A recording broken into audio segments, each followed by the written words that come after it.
everybody, to the Polarized Podcast, podcast about polarizing movies, polarizing in the sense of Rotten Tomato scores. Sometimes critics love it and audience hate it, or vice versa. Those are the movies that we talk about on this pod. And today we are talking about, because of spooky season, we are talking about The Ring, the American version of it, the Gore Verbinski directed 2002. Get ready for some spooky stuff. Spooky naughty.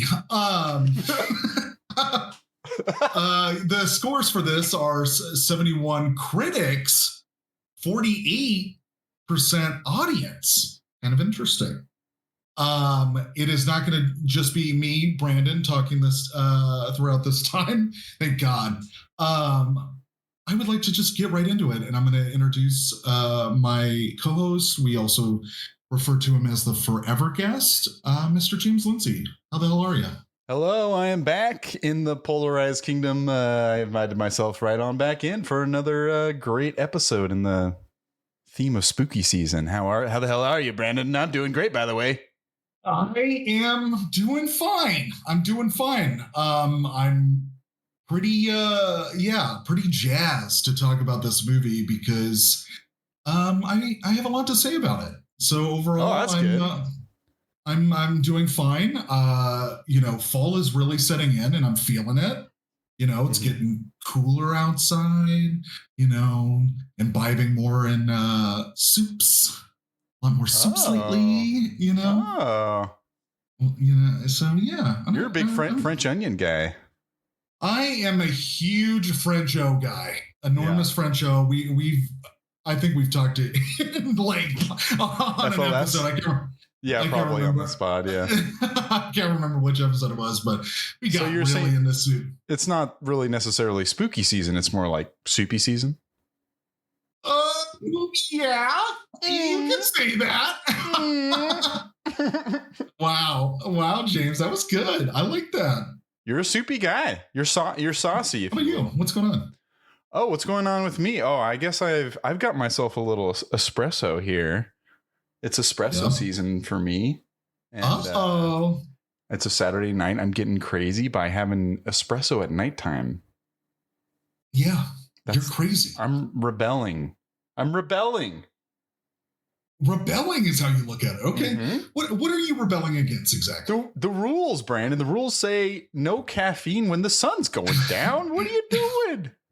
I didn't know that was a rule. I guess maybe an implied rule, but I didn't know that was a rule. Okay. Well, God, what a rule breaker. I need something to rebel against right now, and that's how I'm doing it.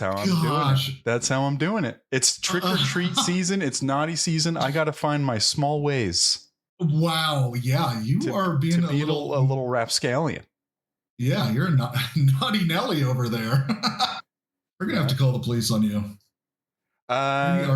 Good luck with that, because maybe I'll put a little trick or a little treat in my trick, which is the espresso, and put some ice cream or something. Oh, maybe not this. Maybe not today. What's it called? But next week, live on air, it's happening for the audio medium. I'll be doing a cooking show. What? Oh, yeah. Do they have any They probably do. They probably have podcasts that are like cooking shows, and they just guide you through. I wonder. Your ears. Okay, now you hear that sizzling. Ooh, okay, so that's what that is. Oh my God, I have no idea. That would be something that I'm gonna check out after this, because off the rip, you're like, well, podcast and cooking, I don't know if they would go together, but now this idea of ASMR being tied into it would be pretty. I mean, maybe you do the Soupcast. Yes. Yeah. That old chestnut. I've been talking about that for years. just trying to get that Soupcast platform. Yeah. This polarizing movies is the first step, but the final. My final form, is yes, you're fully evolved. soup king. The soup king. Yeah. So I'm the Soup King. Let that be known. Put that down on the record. I go by many names, and Soup King is now one of them. Mr. Soupy. Or we do polarizing soups. I think clam chowder is the polarizing soup on this podcast because I am a fan, which you are not. I am not. I am a fan of the Manhattan variety, but I am not a fan of the New England variety. Yeah, because I don't think cream or milk and shellfish go together. It's not something I feel like are two things that work well together. Yeah, I logic goes out the window when it just goes in my mouth because it tastes so good when you get a good one. I would get this one, man, where somebody write that down. Logic goes out the window when I get this in my mouth. Yeah, the clam chowder. Whoa. As Sean Connery might say, a clam chowder. Oh, yeah. That and, yeah. But you get like some extra like scoop of seafood right on top. I've gone to places that do that. It's so good. Big old, like, so there's just so much extra like crab and stuff on top. It's like really good. Okay. I'm not going to convince you. I'm just crab. I do, and lobster. I do like in a bisque. It's the clams and the oysters that I'm not a fan of. Okay. So I do prefer like a raw oyster over like a baked oyster. Okay. Can't say I've had many, but I enjoy a raw oyster. Love a fucking like big thing of clams though with garlic and butter. Oh yeah. And I like sourdough. Clams. Yeah. Oh, some crusty bread. Dip it into some the butter sauce. Oh, it's good. That's good stuff. But you know what? This is not Soupcast. This is Polarized, and we're talking about movies today. I'm trying to launch it for you, man. I'm trying to help you.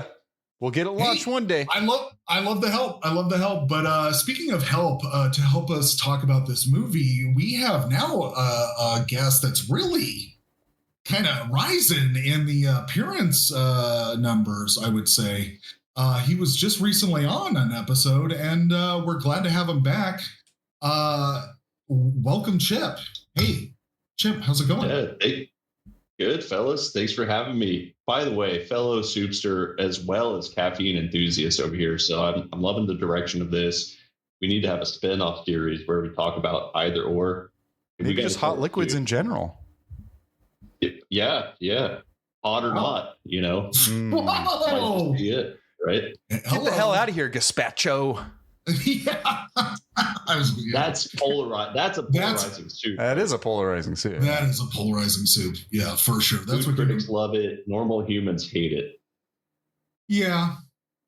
Because gazpacho just like cold noodle ramen is, I don't know. It's a unique thing, but I get it. Like, especially because gazpacho, I think, is Spanish. So when it's hot, really hot outside, having a cold soup is nice. Just like having cold noodles when it's hot outside. Oh, it's just not a common practice. Korean cold noodles. I forget the Korean name, but the Korean cold noodles with some mustard and the radish and oh my god, that shit is so good. And like in the metal bowl, where it stays nice and cool, and the crushed up ice. It's just Japanese so well. Cold noodles are really good. Mm-hmm. Just cold noodles in general when it's hot. It's good stuff. It's kind of a newer thing for me too. The limit of my knowledge on cold soups. Maybe there's got to be more out there. There's got to be. There's got to be more cold soups. Let us know out there. Hit us up at polarizedthepod@gmail.com about cold soups. Love to hear a nice lukewarm, just ramen straight out of the pack and just eat it dry. Wow. I don't know what category that is, but that's polarizing, I'd say. But that's like maybe you're not the only person that would do that, though. That is a I don't know. I would see at school a lot of people doing that and coming up with creative ways of eating ramen. It's true. It's like chips, right? Just like you, right?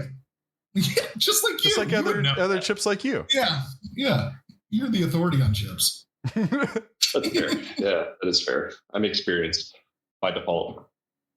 Right. Speaking of experience, have you? Let's talk about the experience Jimi we've Hendrix? had with this movie, or Jimi Hendrix. Either or, we can put a pin in that and get back to the Jimi Hendrix experience as well. Is there other bands that have experience in the name? Oh, there's gotta be. There's got to be, right? There's gotta be. It's okay. It's okay. We get experiences.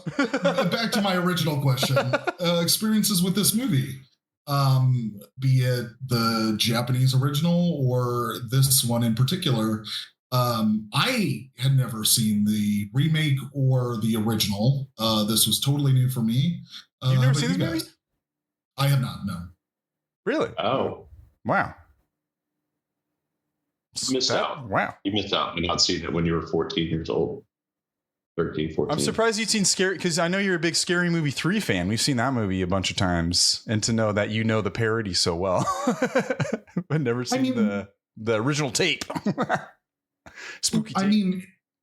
And the reason being is if you look at the box office success of this movie, I mean, my God, this was a huge hit.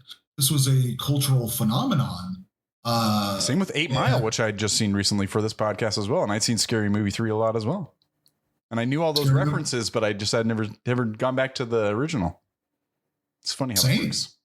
It is funny how that works. I mean, yeah, fundamentally the concept is easy to understand. And yeah, I don't know, not having seen the movie, you get it, especially because a lot of this movie pulls from other movies, the original as well. But like Poltergeist, for example, has is a huge influence on this. I don't know.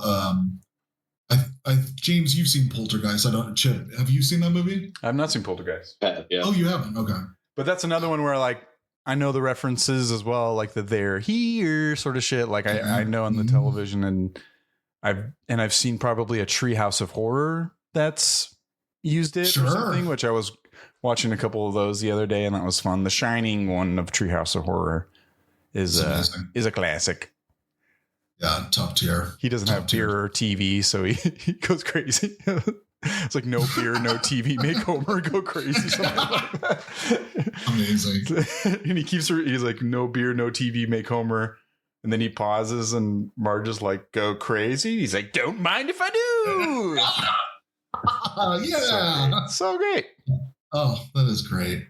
Wow. This is like parodies are a great way into this kind of stuff. And especially like older scary movies that I wasn't allowed to see at a certain time, and maybe was too baby to even want to. But I will say to get into my experience with this movie, at least at first, it was a great way in for someone for like I don't know, I was probably 13 or so, someone who hadn't really seen very many spooky movies, and it was PG-13, and it was like a great baby's first horror movie where there's not a lot of violence or anything. It's a lot more about just the idea of it that's effective at getting into your mind at that age. And yeah, the marketing campaign, we just watched the trailer, I feel like was and reading up on a little bit, they would pass around like the tape at all the screenings and stuff, and have put the tape on like people's seats and shit. So like that word of mouth, I think, was very effective at getting in people's minds. And like I think they would run the tape. There was a period of time for like a month or so, they would just run the tape and not tell anybody what it is, and just have that tape be the piece of like the kind of a Cloverfield thing, I guess. I remember when that was coming, like that marketing was interesting about like just putting something in your mind of a spooky thing that's out there, maybe Blair Witch as well. But yeah, this movie was like the most successful horror movie until damn it, what was the one that It's the original, or like not the original, the Tim Curry, but the 2017 new It, I think, is like the new most successful horror movie. But this one was like, it made like $200 something million or something like that. And this one did, yeah, absolutely. And it was like the most successful horror movie at the time until this most recent iteration. But I think for me, that was something that I could handle. And it made me just scared enough, but also, yeah, like for somebody who did watch a lot of TV, it was getting at that a little bit of just like, oh, something could just pop out of it and get you. But did you have anything, any sort of history with this movie, Chip? I assume you'd seen it before. Yeah, so I was scary movies, and I like it's very hit or miss, right? So I'm big on the paranormal stuff. I love like the supernatural thrillers, really gory stuff. I don't really care for it. It's almost like Same. right? Same. It's more of like a comedy film than it is a horror film. But I remember watching this movie at a pretty young age, and I remember exactly what you're saying. There'd be commercials that would run for it when the movie was coming out, and it would just be like that static. It would just pop on, right?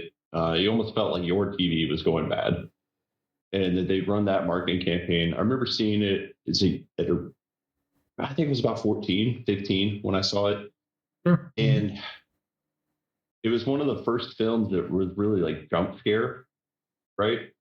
I was like, oh, this is like good. I could watch this. And I just remember being like terrified of that little girl, right? It's one of those things where you just like, it's an image you can't get out of your brain. And I think they mention it movie. It's like it's burned inside of you, right? And they kind of hammer on that when they're going through it. And then I watched it again in college. We did like for the month of October, we watched a scary movie every night for the entirety. I think Spectrum or DirecTV did like a Halloween Days of Horror or something. So there's a different film. And watching it again, a little bit older, kind of still had that same feeling. Watching it last night, it was nice because I hadn't seen it in maybe 15 years or so. And being real brought up, and like the jump scare is still there. Like even though you're expecting it, it still gets you, right? So I think that's good. I like the film in that regard. You know, it kind of stands the test of time a little bit. Sure. I think it's a very effective idea. And I had, for someone who hadn't seen like their original Japanese version, I can see why a studio would want somewhat of like, I don't know, like a safe bet, but it's been like tried and proven in for a different audience. And I think it was maybe a book or some short story before that, and to have know like some version of reaction and see the Japanese version, which I'd imagine people would prefer that version even more as well. A lot of people out there to take it over and for American audiences isn't probably wasn't the first time, and definitely not the last, because I know there's other movies, not even just horror movies, that are given that same treatment, like Let the Right One In, and then they did Let Me In, and both are great movies, but they are very similar. And it's interesting to see someone just be like, oh, that's a good idea. We want to do that as well. Like Another Round, the Mads Mikkelsen movie. I think Leo's doing an American version of that too. And I think, yeah, it'd probably behoove me to go back and check out the original, but watching this just last night at nighttime and everything, it definitely had those moments that hit as a child. Were still there. There was some other stuff that I had forgotten, as well as the visual look of the movie that we definitely should get into as well. That was like very of its time, naturally so. But I know, Brandon, you said you had a lot to say about this movie, so I don't know if there's anything that you wanted to start with. Yeah, what I would want to start with is what we're talking about is it is a really interesting time in film where the access to like foreign movies is not as readily available as it is today. So I feel like that movies like this happen more often around this time, where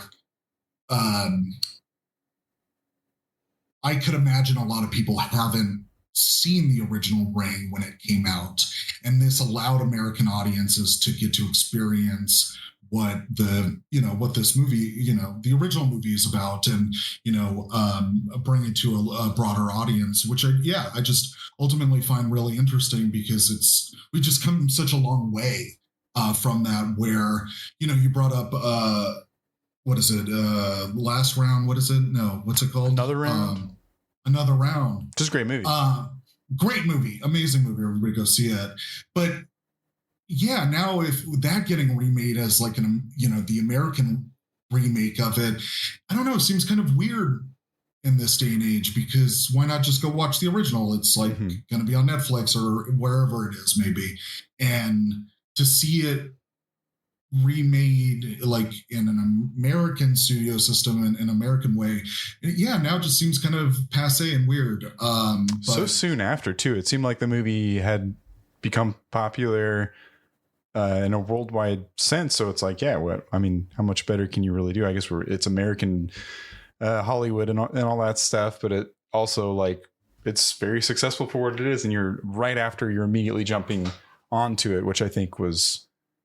Yeah, I think The Sixth Sense was kind of a big deal right before this movie, and I guess that was something they were seeking, as kind of like a thriller, slow burn kind of element sort of movie that they really push the marketing for and everything. But and the found footage, I'm sure before that there is a found footage element to this, at least like a found videotape, like it's not. The structure of the movie isn't that way, but I don't know, just finding the tape sort of thing and watching it has an element to that too. It's like of the found footage. But yeah, that's a great point about the adaptation and the process thereof, because that has always fascinated me through the whole history of film and everything, and what we find important as a culture can be represented a lot of times through what we choose to adapt. And jumping onto something that is successful seems like unfortunately like too safe of a bet sometimes, where it's like, oh, why don't you just do something different instead? Absolutely. But, not that I do like this movie, but that other movie already exists. And then they did The Grudge, which I feel like wouldn't have existed without this one too, which was given the same treatment. I haven't seen either of those movies, but this was a big deal at the time. So it's cool to know that, like, even if you hadn't seen it, Brandon, like, you knew of it for sure. Absolutely. Yeah. It was a part of the cultural zeitgeist, and it was in Scary Movies or Scary Movie 3. Something you just brought up that I would love to start getting into is the cultural differences defining what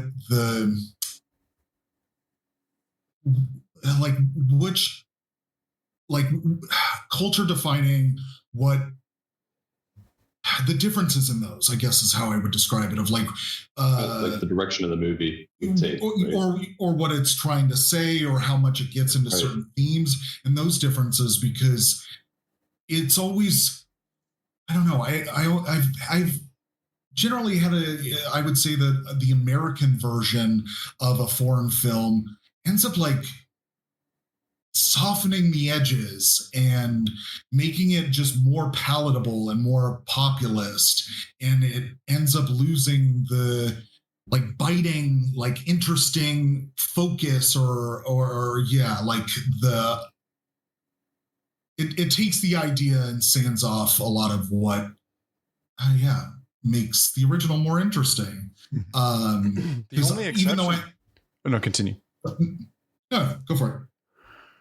No, I was just not like, this is just an exception. And I think your rule is widely, this would be the exception to that rule you place, which I think is the majority of it. But a movie we both love is Girl with the Dragon Tattoo just came to my mind, where that's like the opposite. But, the majority is exactly what you say, I think, too.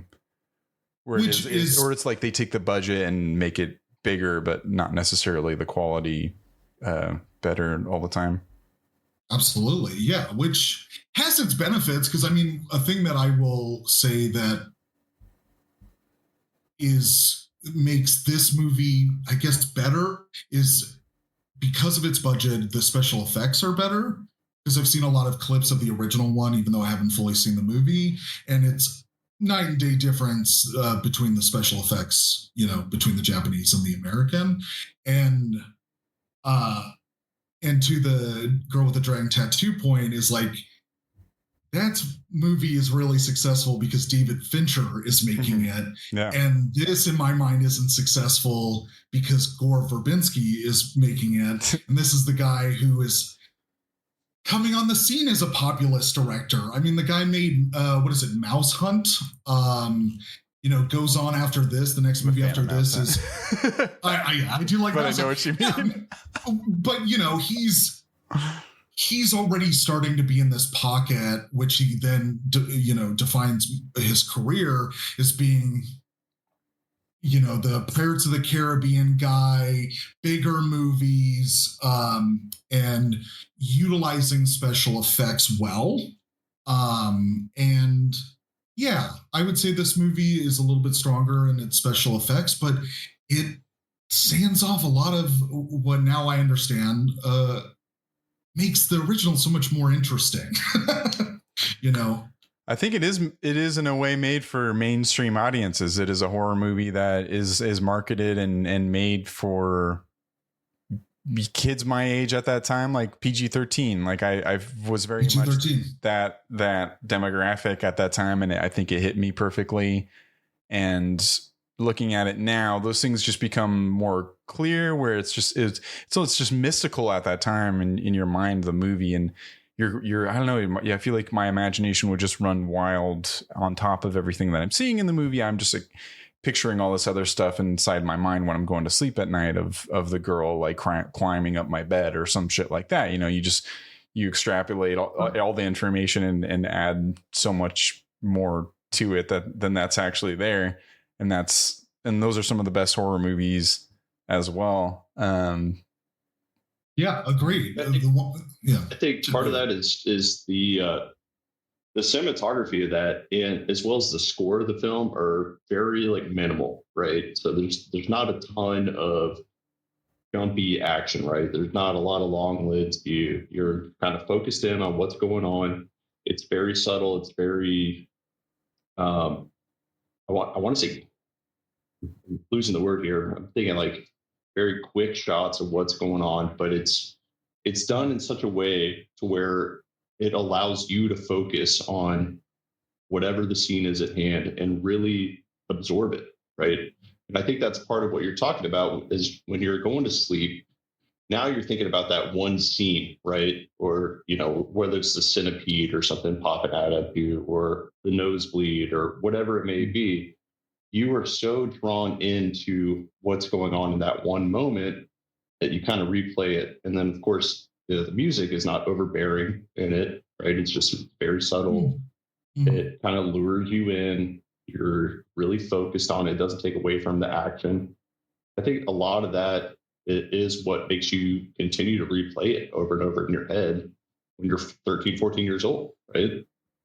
I love the idea of a countdown as well. And as far as simplifying things that could get too complicated with some of the rules of the tape and all the little signifiers of what could happen, like, there's going to be these little vignettes and visions or whatever in each of the days. And as something big happens, it'll jump cut to Saturday, boom, this many days left. Yeah. And that structurally in a horror movie can just really help it out to simplify and hone what you should be focused on, and not get too bogged down with the rules, which that was another thing I kind of forgot about, was the lore of everything with the tape and everything. And I mean, I knew there was the well and the ring was, looking up and everything, but I forgot exactly how everything went down.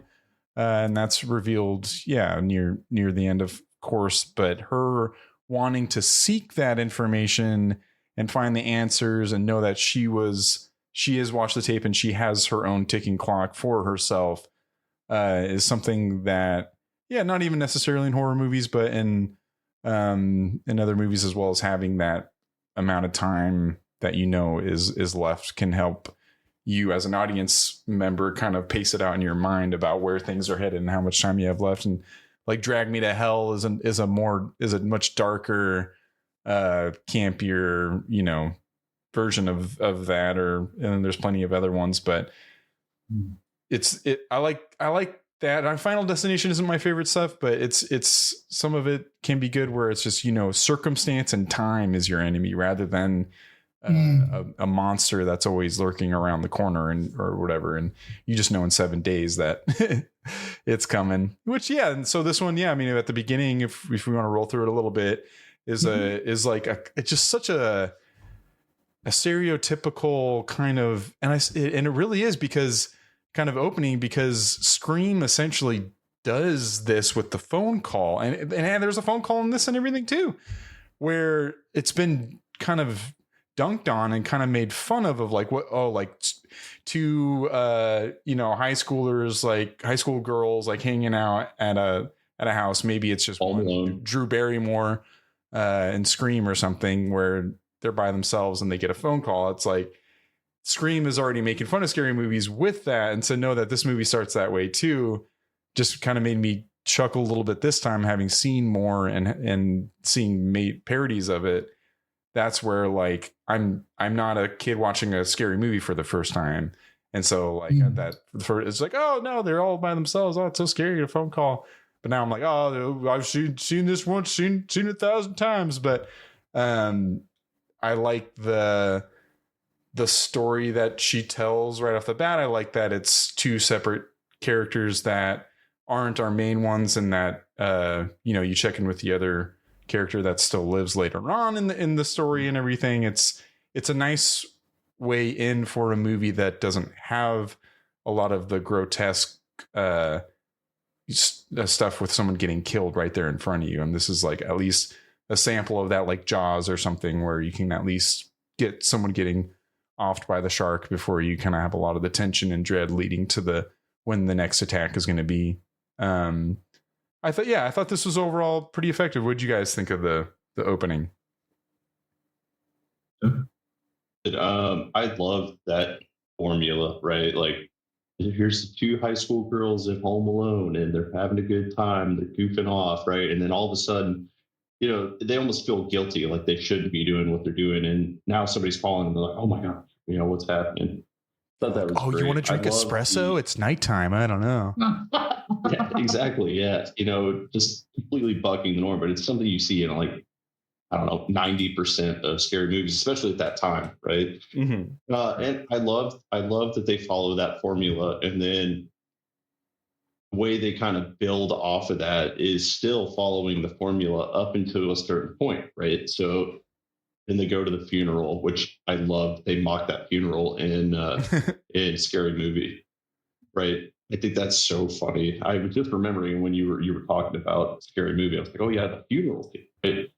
But they go into that, and then the story really takes a turn, right? Now we find out that the protagonist is a reporter. She's going to go on her own journey to try to figure things out. So then it deviates a little bit from the standard cookie cutter type film. But what it's done at that point is it's lured you in, and you're like, okay, it's following the normal path. Oh, there's a twist. Okay, now I'm a little bit more interested. Sure. I think it's effective to start off the movie with teenagers who have a predilection to, watching something they shouldn't. So that makes sense to me, and I like that. And it does well to like them explaining the rules of it. I think that's a natural conversation that two high schoolers having a sleepover would be like, oh, have you heard about this thing? And then explain to us, the audience, these rules. It's just the dialogue during that is just so poopy doopy snoopy, where they're talking about like, how TV waves are destroying our brain and getting into all of these conspiracies and whatnot. And it's like so unnecessary to have a lot of that stuff in this, where they're, speaking to the to things that people were talking about at the time and making it so contemporary in the dialogue and feeling the need to be like teens are, so up on these issues about how electronics are affecting them and whatnot. But yeah, nonetheless, like the movie does well to have, I think, kids or teenagers explain the plot of it, because I think if adults were explaining it, they would just put so much more into it and be like trying to figure it out, or would be so like not believing it and so on and so forth. So, and also to James, your point is like, there are movies that set up tropes that you still can watch today and it's effective and great, but this one does seem dated now. And maybe it's just a casualty of how popular it is, but I would argue it's kind of because of like two high school girls in schoolgirl outfits, like being catty to each other. And like all of that stuff just hasn't really aged. And that's what I would say is like, it's not so much that trope, but I find it in the dialogue and whatnot. Well, technology definitely aged that too, right? So like nowadays you could never get away with that, because nobody would have a tape player to ever even watch it, right? So that is definitely going to be the case in that. But you're absolutely right. I mean, if you think about kids that age now, they're probably not doing that. They're probably, they're not sitting around, they're not watching TV, not telling ghost stories. I don't know. I mean, I'm not a kid of that age, but yeah, I mean, the median has changed for sure. Because like a great example of an updated version of this would be Talk to Me, where it shows how like social media is involved in this thing, into this like what you would consider watching a videotape being haunted for 7 days, whatever that concept would be. The idea of urban legend, for example, it does it incredibly well. A lot of it, I think the effectiveness of Talk to Me in comparison to this is it's not really focused on like critiquing it. It just simply is just showing it like somebody going through the horror of that experience, and just really gets right into how the gravity of the situation, which I mean that does as well, but to transition out at the beginning of it, I kind of wanted a little bit more of her, Amber Tamblin's connection to the family, because that ends up kind of being a big part of why the son is so disturbed, and then also to why Naomi Watts is so invested in this. I know that her mother, once they go to the funeral, explains it, but that's also kind of a weird conversation as well, because she's so like combative against Naomi Watts, but then wants her to learn more from her friends about it. And then I made the joke when we were watching it, but also too, all of these kids are like 26 years old and they're supposed to be in high school. Like it's very apparent that like these people are in high school. Are you fucking kidding me? Like they all look like they're like, what are they? They're Adam smoking Brody cigarettes. all smoking. Well, I mean, number one. To go back to what you said, some of what you said earlier, it's like, it does seem like the more obvious choice to make it develop into a story about like an ensemble of high schoolers that are peer pressuring each other at school to watch this tape. And it is like, it is beholden, it must be, to the original story about a mother and her son, because I'd imagine that's what the Japanese story is about. And I would think that they just wanted to do that again. And I know I've seen The Ring 2 way back when, and I don't remember a lot of it. Rings, I'm sure, deals a lot more. The new one probably deals a lot more with like social media and the internet and whatnot, because you see a little bit of what the internet looks like in this movie at the time. But it is surprising to me, like, you don't get that scene of like people at a party sitting around watching this movie. You hear about it, but that seems like such an obvious, effective way to use this movie about a videotape that's can pass around at a high school, and everything that happens before this actual movie does seem like its own thing. And I'm surprised they haven't tried to harvest that for anything. And maybe there's some version out there of that, but I must say that is like a different way. It follows different way into this movie. Yeah, that's a fair one. It's just not. I like what you're saying with Talk to Me. You brought up Talk to Me. Talk to Me was the peer pressure of that, of like, oh, we're all doing it, and just to see, and how that can ravage like a group like a plague or something, like what is it Brian Cox says, or like the sadness becomes infects everybody, whatever he fucking says. Which is like an interesting idea. Well, because it's just kind of blown over, it's like, sure. You don't have to spend too much time on it, but like, that is an interesting idea to have, like, trauma and sadness of someone, like, rather it be a ghost. It's this cursed videotape that's represented like a symbol of that's getting spread to people. Can get definitely too hokey once you get into the rules, but that was my point about, like, it's not an ensemble thing. It goes into the mother and son and their connection to the first victim.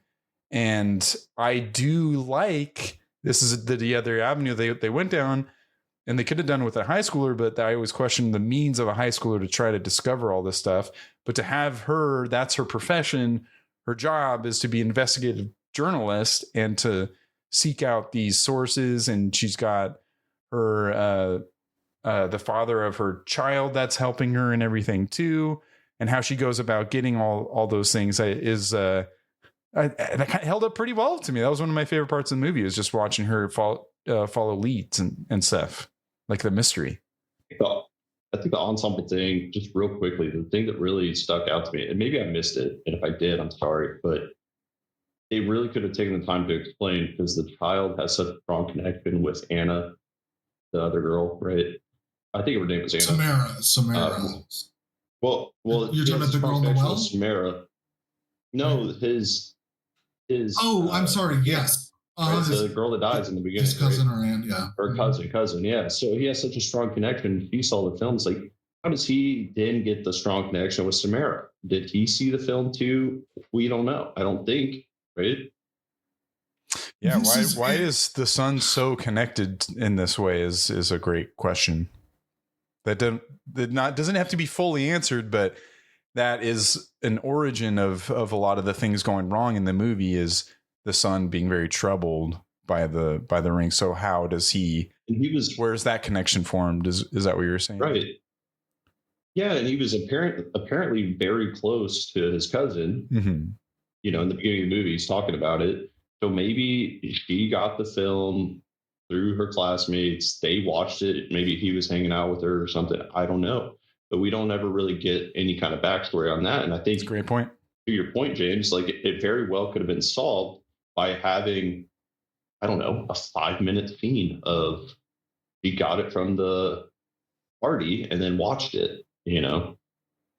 I mean, you guys have brought up my biggest contentions with this movie, and why overall, spoiler alert, I just don't think this movie's all that successful, at least in capturing what I understand to be what is so compelling about the original, which is this idea of a modern woman being a single mother and then struggling with that because she's working a job, and then also too, she has a child out of wedlock, which is a modern thing as well, and then having passing on her it's almost like guilt and her frustrations with the father not being in the picture onto the child. And then on top of that, the child is unique, right?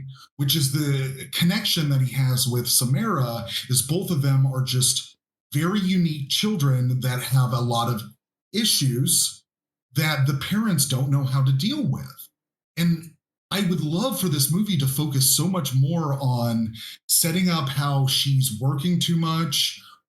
She's choosing to work too much because she's so afraid of her child because she just doesn't feel like she's capable of raising somebody that needs so much help and needs so much attention.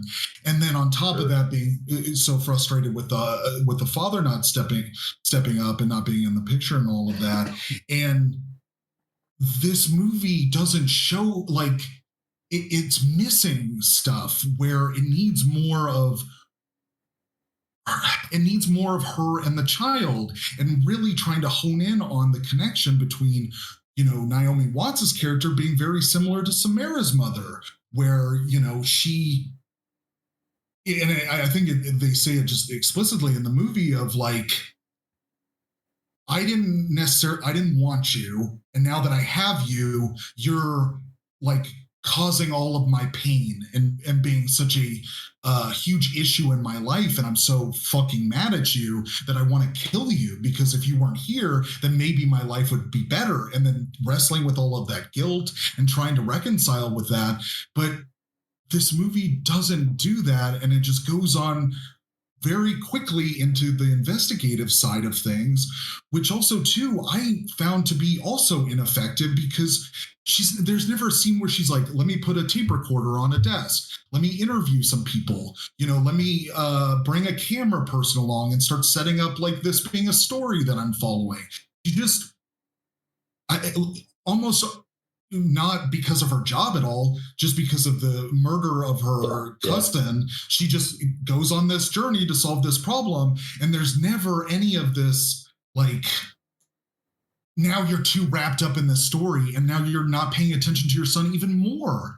One thing, I know this is skipping ahead, but it's to prove the point, is I thought it was so fucking nuts that after, her coming to realize, like, loving your child unconditionally, they go back home and the child is like by himself laying on a floor. Like there's no like he's just at home alone, just home alone, just laying down on the floor in the living room, and then they come and pick him up, and it's hey, can you help me with this mystery? I'm gonna call you and get some details real quick from you. Absolutely. I will say she does use the voice recorder in the mental health institution. That's all I'll say. But I do agree with a lot of what you're saying. But I was like, there is a voice recorder at one part. But that's all. That might be the only. Sure. I mean, and the thing is, she stretches that tape to see that lighthouse. Oh my god, that was a big tracking. Yeah, the whole tracking. That lady was like so over her shit. What? I can't watch your movie with you? I'd rather be alone. Fine. Jeez. Are you done yet? But yeah, so to bring it back, so now that she's on this journey so she's seen the movie now, and then now she's trying to figure out how to cure herself of this. She meets that magician, he's doing his best, and then then she makes a copy of the tape, a big silly dumb mistake.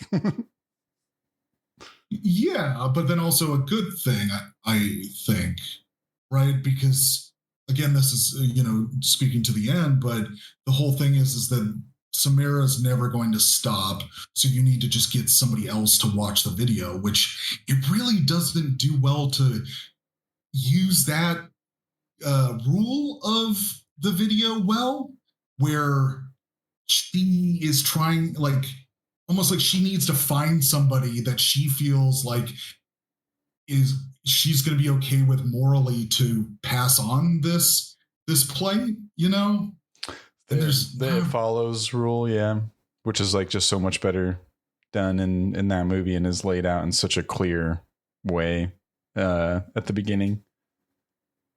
I mean, I agree. I love It Follows. I think it's an incredible movie. Everybody should go see it. I mean, did you guys get that aspect of the film of like you need to have like show it to somebody else so that actually wasn't fully clear, and I guess that makes a little more sense of like how the movie ended, because Home Slice died, but she was able to have an ellipsis to her story, and that definitely makes sense, and for that rule to be the reason why of like, oh, I can prolong the inevitable in a way. But so some of those rules and the lore and everything, while I don't need it to be completely clear, it's cool to see a movie like It Follows where you're able to lay it down so clearly and have it be that much more effective because it is so clear and simple and to the point that like you realize there's like no escaping it because it is so cut and dry of like, yeah, these boom, like that's all you need to know, 7 days or pass it along to somebody else. But if that is the case, like, yeah, so home slice dies, it goes to her, right? Well, boring milk toast man. Or it potentially goes on to his lover, who we just briefly get like a couple glimpses of, which that's kind of like a small. Yeah, there's a small detail that the girl is obviously younger than Naomi Watts, but they both went to the same college. So there's this connection where what? Chip's doing this. Oh yeah, I'm like spinning in and out of connection. I apologize. So I didn't hear the original question you asked, and no worries. It looks like I'm reconnected now. I'm sorry. Yeah, no worries. No, we're just talking about James had asked. So because of this whole passing along rule, then who would be next in line after home slice, as James described it? Yeah. Which is telling about how James feels about that actor and that character. I mean, you know, which we were joking about when we were watching it. Is I agree with you. There's just such a boring milquetoast. Just. I don't know. It's that actor is not giving more. He's just giving exactly what is like. Yeah, bare minimum. It's just a bare minimum requirement of what's needed. He's like shows up and says his lines, I guess. Yeah, I wanted more like the guy like loosey goosey and off the cuff sort of shit, and he was just seemed safe choices every single time. It's crazy to me that he just showed up at the house. Right at the exact time that guy killed himself. He just there, right? That didn't track for me. I was like, how did he get there in that timing? What was he doing at that moment? But that's really like the only heroic thing he does in the movie, right? And it's such a fleeting moment. And you're absolutely right. I mean, for as vested as he's showing himself to try to be, he really doesn't do much in the movie. Other than maybe watching it's all move the plot along. He does some shoe leather bullshit of like finding files. Yeah. I mean, the most emotional he gets is when he's having a conversation with his son in the car, and he is pretty blunt about it. He's like, "Yeah, I'm scared of being a dad. I didn't necessarily want it. I still don't know if I want it, and all of that." Which, even then, he just delivers it with just a almost monotone delivery. Yeah, I'm not sure if I want to be your dad. Yeah, sure. And what that needs is him. Okay, so I'm sure is directed because this is how it should be. Is he should feel uncomfortable with that kid because the kid probably knows because he's like kind of like telepathic almost, but from his perspective, the kid doesn't know that he's his dad. And so he should be nervous about a intimate, one-on-one interaction with the kid. And he just delivers it with just this is exactly how I feel. And then, all right, well, on to the next. And it's really does the movie no favors by... The climactic moment of the movie is his death, and you need, I don't know, it would be better to care more about him in a way, or at least have some sort of feeling, positive or negative. I think part of what you're getting at, Brandon, is a thing that I've thought about as I'm watching that movie, and we're talking about like scenes that could have been, scenes that didn't need to be there is a big theme of this movie. The scene with him talking to his child, it doesn't serve any point to the movie, right? Agreed. And it's here's wasted screen time, and then we go to like ferry ride over, right? It's a big deal. She's going to an island, but like, what an unnecessary scene where you got the horse, obviously, like that was a big like what the heck's happening like from Sure. like a movie perspective, but just not necessary. You can talk about the horses, you can talk about them having the farm, which we can get to, but that particular scene doesn't need to happen, and that leaves so much more room for filling in like these very pivotal plot points that we've been talking about. You're right, and it doesn't contribute anything. It doesn't supply anything than a scare, but I still, it's effective at that for me. I don't know. As a kid, I always thought that was one of the spookiest parts, and the whole connection with the horses and whatever. But it really, you're absolutely right. Like they could have spent that time doing more meaningful things. It is purely there for another scare. Just had plopped and on the way over, another scary thing to happen. And I like the girl's like, Daddy, my horse. And it's like, did she not name the horse yet? Because if you be like, Daddy, it's Jezebel, not Jezebel. Yeah. It's like, I wouldn't, if my dog was running, I'd be like, no, Daddy, my dog. You'd be like, no, it's Poncho. I don't know. It seems like a fun dog name. Yeah. Well, Poncho is a good dog name. That's a cool name. I like. That's another podcast topic. Cool dog names. Cool dog names. Yeah. Hey, welcome back to Cool Dog Names. Cool dog names. We're not talking Spot or Spike. We're gonna get those are pretty cool, but let's make the tier list.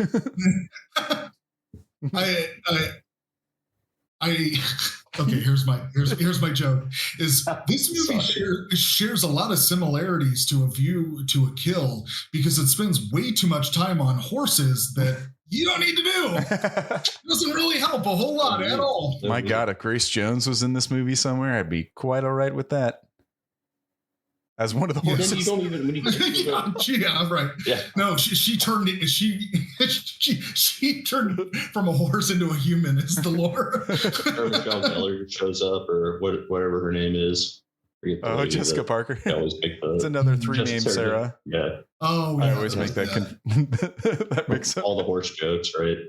Yeah. No, and then you get to the island, and there's not a horse to be seen. Right. And the father has given up on that after the traumatic experiences with that the family went through. Right. Still made the point when we were watching it. Weird to raise horses on an island. Just saying. Weird move. I guess. I mean, why? Because I guess transferring him on the ferry. You saw how that worked out. Is that your point? Right. Yeah. Because otherwise, I don't know. You get all the fucking. They just need to graze and good air out there on the island.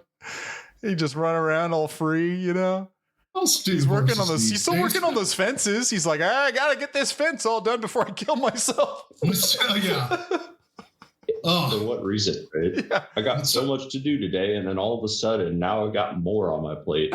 Whatever he says. He had to spend some time constructing that whole device to send him into the afterlife with the tape and the electricity all at the same time. I wanted him to break that down a little bit. Just like, all right, so I got the TV here to connect to this protector, and then this one goes around my neck. You know what? Fuck off. I love that. I mean, yeah. That was actually one of my favorite scenes in the movie. God, I love it. I gotta tell you. Yeah. Brian Cox was him with the what was that called? Like just to hook hay? It's just a hook. Yeah, it's a hay hook. That's just what it's called. Yeah, dude. I just was like, shove it in the hay and you can carry the bale of hay. That was a scary image of him, in a house, stuck with him in that hook, and just I don't know. His face is scary to me. Like Succession, I was like so scared of him that whole show. He's so awesome. He's very straightforward, very discerning element in his voice, right? Everything he says, you're like on the edge of your seat.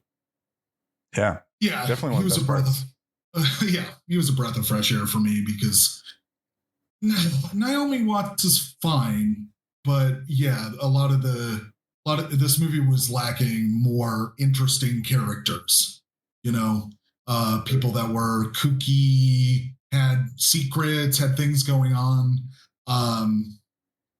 Because I feel like this movie was kind of sparse with that stuff, because it's a lot of just her going through the whole procedure of, and then also to the point of just kind of fun.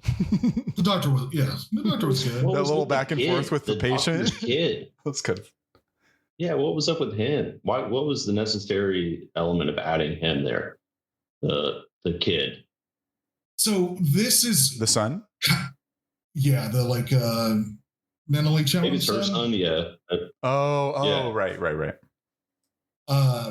This to me is pulls from the original movie, because in the original movie, what happens is the mother has psychic abilities that people find out about, and then essentially cast her out, right? And the whole island that they're on, everybody there is affected by not only the daughter having these supernatural abilities, but also the mother as well. So everybody on the island in the original movie has kind of some thing, they've been affected by the supernatural powers of the daughter and the mother. Okay. So, the origin, I mean, I don't need to know and whatever, but the origin of it all, you want to be curious about, and maybe permanently curious and never fully answered. But yeah, I guess just it comes from the girl. Is all this movie leaves you with, is she just came with this darkness that was affecting the mom, and that drove everyone crazy. Yeah, which I think who made the tape? Whatever. Well, so the daughter made the tape, and not to say that the movie does explaining this well, but she was really the French New Wave at the time. Yeah, she was super in French New Wave. The ladder leans against it and it falls over as the mom falls off the cliff, Yeah, just this little girl smoking cigarettes and talking about fucking drinking wine and listening to French New Wave. Yeah, she pulls the hair out of her mouth. What's up?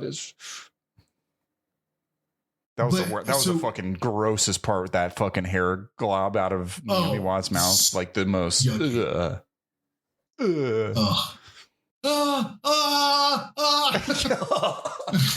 still coming.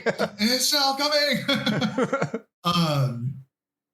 So the thing with the movie is, and again, I don't think the movie does well to explain this, is Samara's powers are to imprint her psychology onto things, which is why when she's getting interviewed in the asylum, they show the x-rays.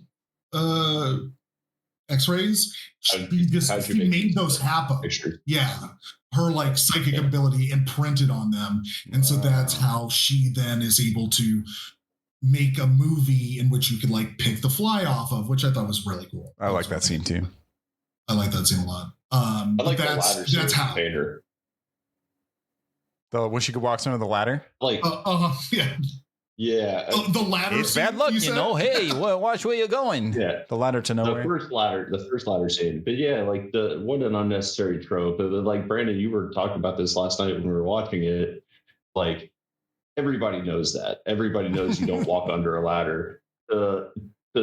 Film that is such an unnecessary part of it, and then her reaction to oh my god, I walked under the ladder. We already knew bad things were going to happen to you. It could have been fine if she just walked under. Didn't have to have the guy telling her. Didn't have to have the cut to the movie that we just watched. It was wait, we know it's bad. Didn't go anywhere. That too, which could be spooky. It's oh wow, and then there's no one around working either. Oh nope, there's this guy that's working. It's more mysterious if there is a random fucking ladder to nowhere and you just walk under it and you leave it there. You're there was that.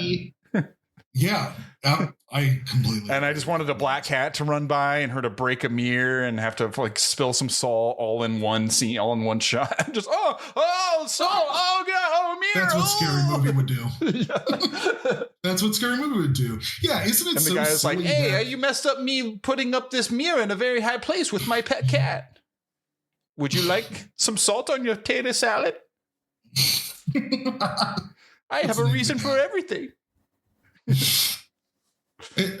It's really silly and kind of confounding that she's already been like blighted with the curse, and then you get double cursed. It's like, yeah, we knew that bad things are going to happen. What, now are more bad things going to happen to her because she walked under a ladder? It's like, why? I mean, the only reason it's there is because in the videos, it is to communicate that there's a ladder in one of the videos, and it's also to communicate that the girl, Samara, was living in that loft in the barn, and so she had to get up there with a ladder. You don't need to spend it on like superstition shit. Like it's so pointless. Like why? Clearly. That's where the lore is a little too self-important. Yeah. You were going to say something?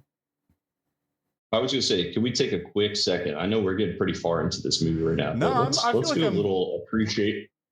Oh, no, I thought you want to take a break. Oh, you want to take a second to talk about something? Okay. No. Let's take a quick break to appreciate the little boy in his little suit. Oh, yes. Oh, yeah. The little gentleman. Part of that movie. Yes. Yes. He's treated little gentleman's Esquire. He's such a fine young man that I feel like he needs a little shout out in this. Yeah, dude. The way they shot like the him at the funeral next to the banister for the stairs going up they made it look like he was the exact height of that, the rail for the stairs. So, and then you just realize how well fit that suit is for that little gentleman, that like the costume department just took his size perfectly and made him a perfect little tiny suit for him that he's going to grow out of in a couple months. But for this day and moment in time, for this funeral scene at this movie, like he is dressed perfectly. He reads a little gentleman's sophisticated gentleman quarterly, which while we were watching together last night, we were trying to come up with headlines. I think Brandon's was like, "Are dinosaurs still cool?" Yeah. What juice box is best? Peanut butter jelly, crust on or off? Just the hard-hitting questions for Little Gentleman Quarterly. Are cooties still a thing?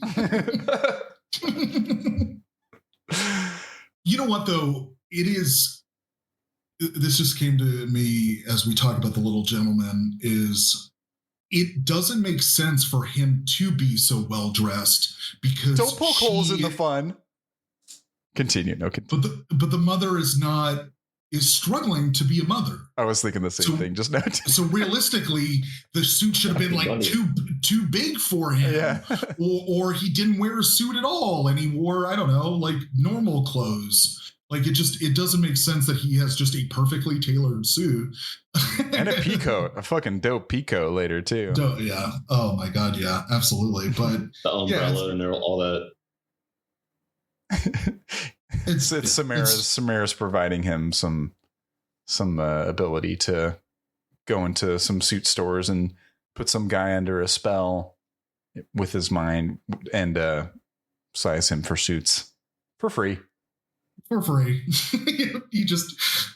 He's like that one reality show we watch where kids have to go out on their own and go get stuff. It's just him leaving the apartment by himself. And he goes to the suit store by himself and he's like, I would like one suit, please. And Samara's like whispering in the suit, making his ear like, I better make him the suit. I wanted more like crank calling, like some prank calls from that's probably just too much of a scary movie. 3 thing or something, but I just wanted her to be like, hey, there's 4 days left. Do you think you're really gonna solve that mystery? I don't think so. And by the way, if you keep watching that tape, I'm gonna move the day up a little closer. So you better stop watching that tape. That's my tape. Give it back. One thing that I would have loved to see, and I just got reminded because my internet was lagging a little bit and your face was kind of moving around, but like the oh my God, am I cursed? Stuff. No, you look fine now. The blur, yeah. Take 20 selfies first. Stuff. Like what what was the point of that? In all the photos, yeah, that I forget the guy's name, but her, ex-lover or whatever. What's the point of the blurred photos if we're not going to get any kind of history as why that would happen?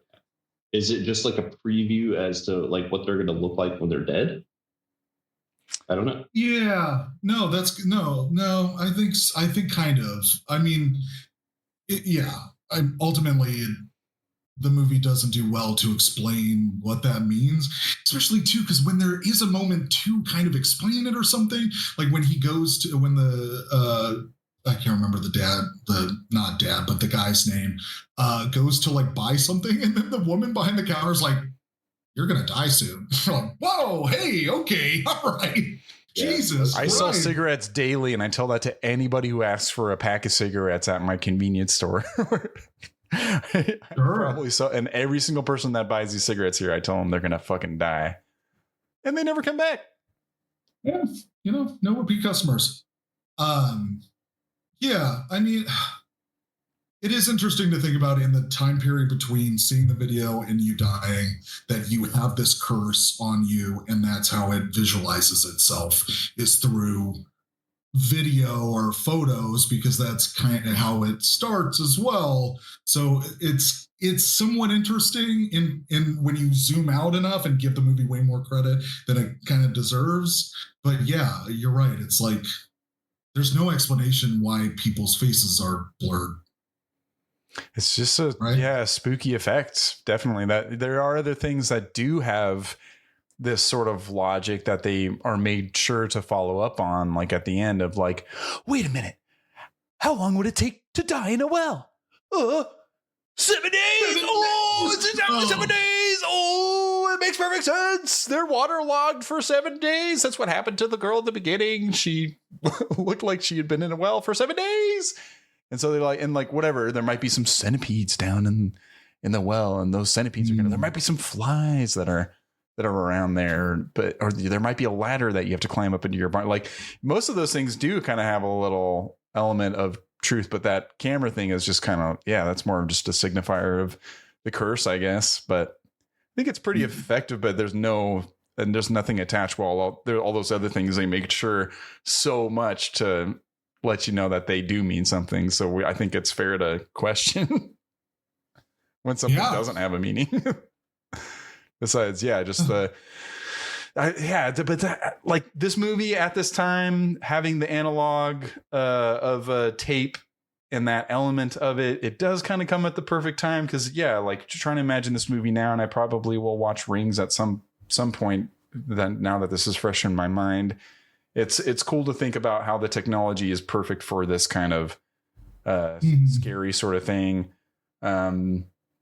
But also how it can have a hard time aging as well, which I hinted at earlier. But the visual look of this movie, I thought was the most difficult thing for me to get past in terms of how it ages, because I get that you want to make it look like you're in a well, but at what cost? Like it just looks like you're in a well the whole movie, and just a moldy, stanky, danky well, and it's just this mostly green filter that looks okay at times, and other times absolutely just does not fit when you're in an office setting trying to go over white. There's a lot of white in those scenes, and to look at white paper and just see so clearly how green that white paper looks, and then cuts back to her face and back and forth, and it's like, wow, everything is just upsetting to look at when it doesn't need to be, and it just doesn't hold up as well as I would have hoped.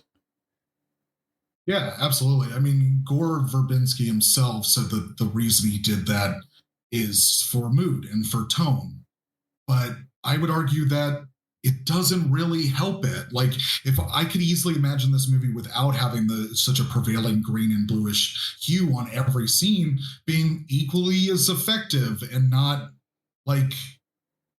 really taking away at all of like me feeling the sense of dread or the sense of sickness, Yeah. And the original movie, the Japanese one, did not have that at all.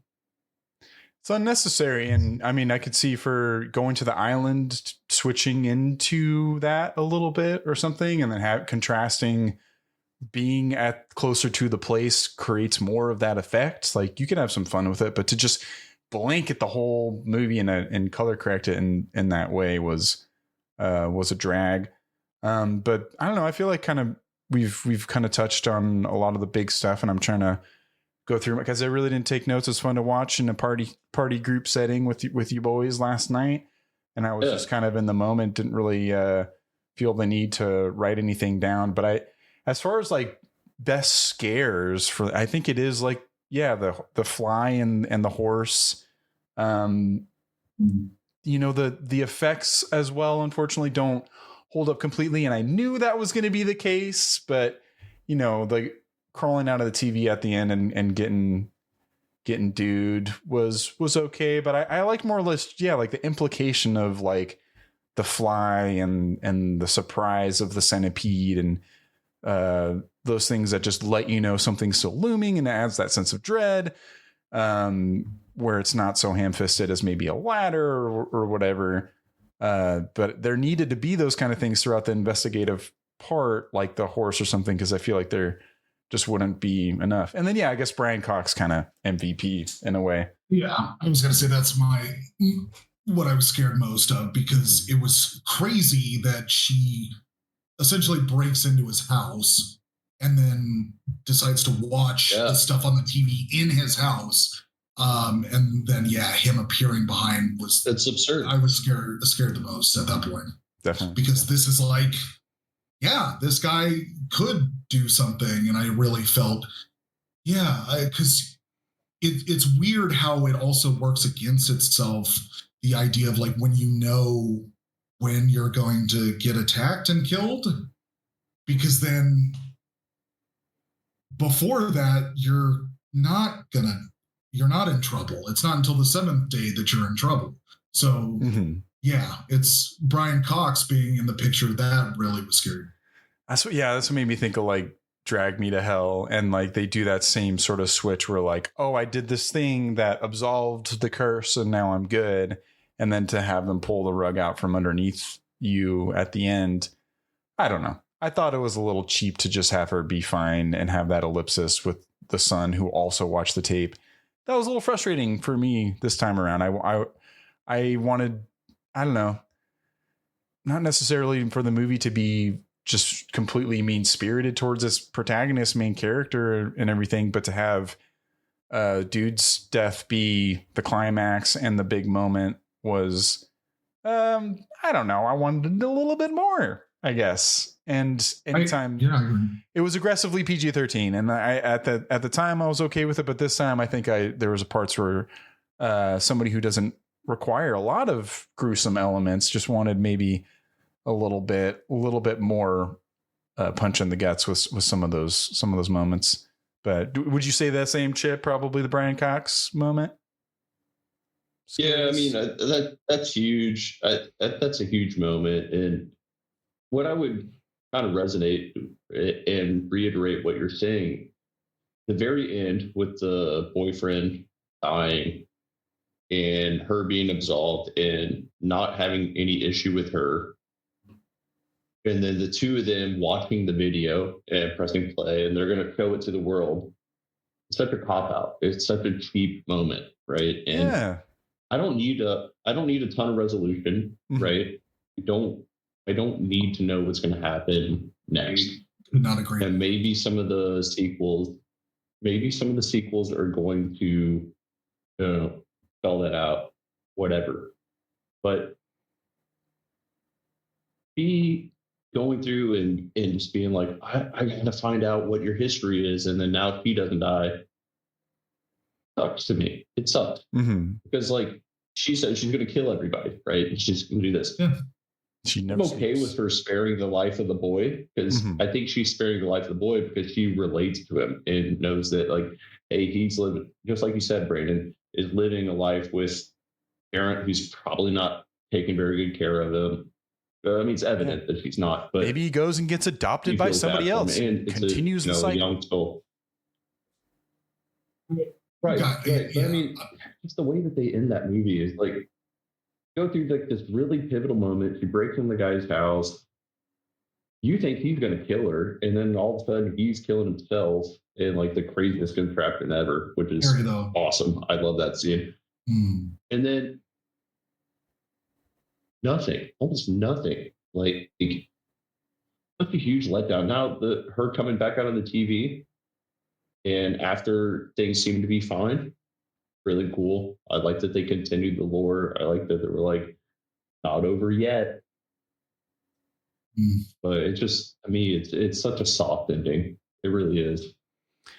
Yeah, and falling down that well, even, I mean, no injuries there, and holding the skeleton is enough to provide a flashback in her mind, but that could have been done in an even more intense sort of way as well. And I not to get too into what ideas could be, but what happens at the bottom of that well could have been more creatively spooky and grotesque in its own way or something too. How she communes with that skeleton, you know? Yeah. I really hate the last 15, 20 minutes of this movie, because I would have loved this movie to have ended after she got out of the well, because in my mind, the most interesting part about this movie is her holding Samara is her reconciling with motherhood and reconciling with like it. I'm like, this Samara just needed love. I like that. And now I'm going to break this cycle, the cycle of the video. Yeah. And I am now going to love my child no matter what. It took me a while to get there. It didn't naturally come to me, but now holding her, and that's so much of what that moment was too. Totally. Is this like seeing how this is what could be if I don't change. Right. And then to have this like epilogue, and then have it so like franchise minded of like, we gotta, you know, set it up for the next movie. I mean, I've talked to in Ignatium about how I fucking hate that shit, where you lost a better movie because you needed to set up another movie. Like, just make the good movie, because there's no rules that the second movie couldn't be honestly the same fucking thing. Maybe it's with a dad and his daughter, or just some, you know, different combination, but to just be a direct sequel. No, it doesn't. It's just all you have to do is just have the conceit of the rules of the tape. That's it. It doesn't need to all be connected. It doesn't need to move on, because it also just doesn't fucking make any sense that there is this moment of the daughter with skin turning into the skeleton and going through that emotional process of it all, to then very quickly after being like, no, she's still here and she's still gonna get you. It's like, then what was the point of all of that? And you want to have your cake and eat it too, because if you are going to do that, then have her actually have the fucking thing follow through and kill Naomi Watts. Like, if you are going to have that back and forth of like, oh, actually it is, she never sleeps and you shouldn't have done that. Like, okay, fucking follow through. Don't have your cake and eat it too, where it's like, we're going to set up for the next one, and we're also going to show this little fucking epilogue of like, and it still is out there to this day sort of thing. Like, you're so right, Brandon, with that ending. Like, I would have been happier with that as well, because there was such a resolution to something ending on love and acceptance and all that stuff and how that can transcend to her son, which is already convoluted because they want to make him like Damien from The Omen, which I think they get more into that in Ring 2 as like a little bit more of like The Omen or something. But like, yeah, you're so right. They just want to have their cake and eat it too. They wanted to have a last kill. They wanted the monster to still be alive, and they wanted Naomi and the son to both be alive as well, because they took this property from somebody else. They knew it was going to be successful. They pumped a bunch into marketing, and they knew that they were going to eventually, which they did. I remember seeing the sequel in theaters because I was pretty hyped for it. And I remember openly laughing with my buddy at the time, my buddy Dimitri at the time, at this part where like these deer from the woods descend upon their car and start like snarling and kicking the shit out of the car and puncturing the tires. Yeah. And we just started cracking up laughing because it was so silly. But no one else in the theater was, but we thought it was really funny. But that's a great point, Brandon. Yeah. To that point, James, I imagine when the horse gets loose, that at one point of it running around, it does like there's this famous clip of the Shaggy dog where the Shaggy dog like escapes out of the room and then it's clearly a guy in a suit and he punches the person standing in front of the. Oh, you froze for a second. And sorry. How funny would it be if the horse escaped and then at one point it just like just somebody that's trying to corral it in. just square up. Start boxing. But there's no reason why the absentee father guy couldn't have died before the well. Exactly. Like there's really no reason for it. Like he's been entrenched in all of this stuff with the curse and all of that. There is no reason why you couldn't have shown him accidentally watching the video as he was searching for the history of it and then dies, and then the climax of it would have made so much more sense, because like you also leave the movie, it's so weird where like 5 minutes before the movie is telling you, oh, this dad's he's gonna turn around. You know what? He might actually be a good dad. And you just fucking kill him. They're forcing you to try to care about him, and you don't. You just don't. Again, that's all that, like you said, that scene is pointless. The only point for that scene I could see is like, we're gonna kill him, so we should probably make you care a little bit more about him because we haven't thus far. Yeah, which is if you kill him before the well, then the reconciliation makes way more sense too. When she's down there, right? I mean, significantly more sense, right? He's finally like, everybody around me is dying and I can't handle this anymore. And then because she goes and reconciles with her, and it's over. And it's over. And it just ends. And it's just done, right? There's no need. Again, that's why I say it's so soft. Or have Naomi Watts channel the energy of the mother in more of a more defined, strong way, so that she can enact that hatred towards the son and have the son be the main character, have him be the protagonist in a way, like, I don't know, or at least have show more of that darkness through Naomi Watts. I don't know why you have to be so precious about these characters in what might be a franchise movie for horror. It's like a horror movie. They made a copy of the tape. Just fucking do a little pan over to the copy of the tape right at the end of the movie. If you wanted to fucking have an ellipsis, like, who cares about these characters? Like, just show that copy of the tape and let, you have to do that.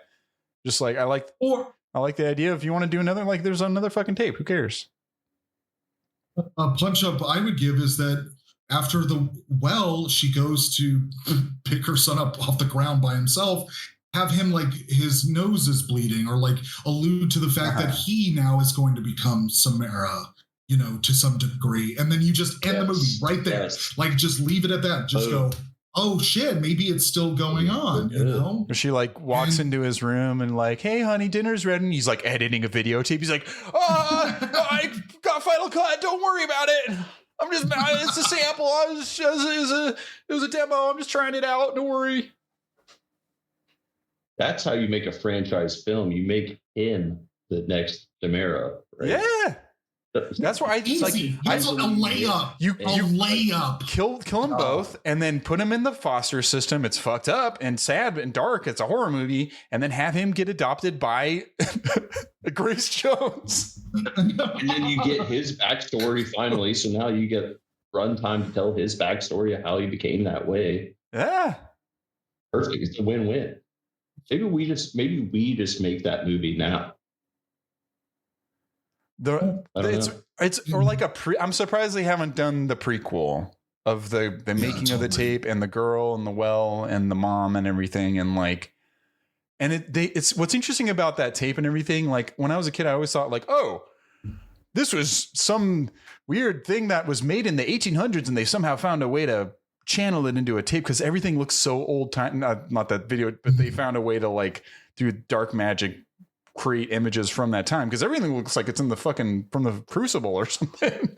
Yeah, It no, totally. so yeah, old. like it's from yeah. It's and like, then it's like this you is go me around during when the Black Plague was a thing. and Brian Cox is like, oh yeah, I remember that. Yeah, I was there. It's like, wow, looks like when cameras were first invented. These home videos. Yeah. She was, it's the French New Wave. She was just watching a lot of Jean-Luc Godard, whatever. Jean-Luc Godard, yeah.